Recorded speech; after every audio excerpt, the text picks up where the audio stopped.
तुम्हारे मस्जिदों के अंदर आके चुन चुन के मारेंगे, इतना ध्यान में रखो। मुसलमानों के लिए जहर उगल रहा यह व्यक्ति प्रधानमंत्री श्री नरेंद्र मोदी जी के प्रिय वरिष्ठ सहयोगी बीजेपी सांसद नारायण राणे का बेटा बीजेपी एमएलए है। ये बीजेपी एमएलए संविधान और कानून को धता बता मस्जिदों में घुसकर काटने मारने की धमकी दे रहा है।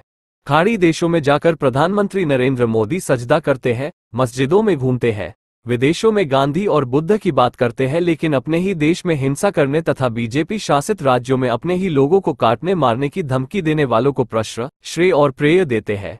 क्या ये प्रधानमंत्री जी का दोहरा मापदंड नहीं है? क्या प्रधानमंत्री जी इसे दिल से माफ करेंगे या फिर बीजेपी का टिकट देकर उसे पुरस्कृत करेंगे?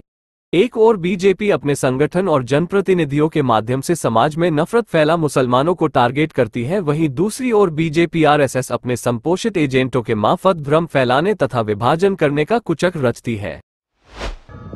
वापिस एक बार अगर हमारे रामगिरी महाराज के तरफ नहीं तो बोलतील ये तो मराठी में बोल के गया, मेरे को कुछ समझा ही नहीं, इसलिए तेरे को जो भाषा में समझता है ना वो भाषा में धमकी देके जा रहा हूं। हमारे रामगिरी महाराज के खिलाफ अगर कुछ भी मस्ती तुम लोगों ने किसने भी की तो तुम्हारे मस्जिदों के अंदर आके चुन चुन के मारेंगे, इतना ध्यान में रखो।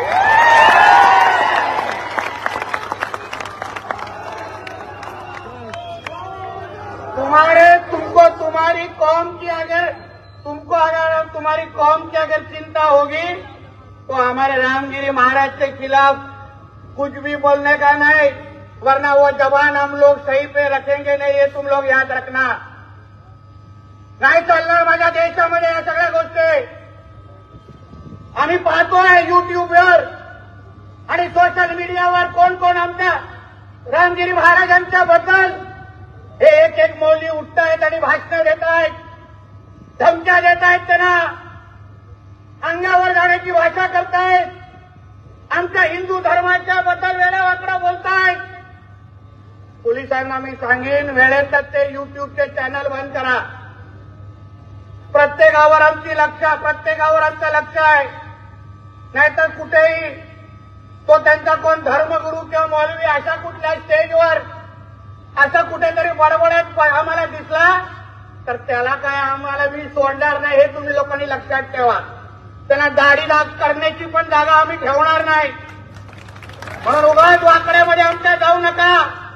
कोणाचा देश आहे हे पहिला माहिती घ्या, याबद्दल पहिला विचार करा। अरे एवढे हिंदू मोठ्या संख्येने असताना कशाला चिंता करायची आमच्या महंतांनी आणि आमच्या महाराजांनी? आम्ही नाही काय करू शकत त्यांच्या संरक्षणासाठी? नुसतं घोषणा देत बसायचं? उठाव डांडे भगाव काय काय फक्त घोषणा? कधी भगवणार त्याला? दांडा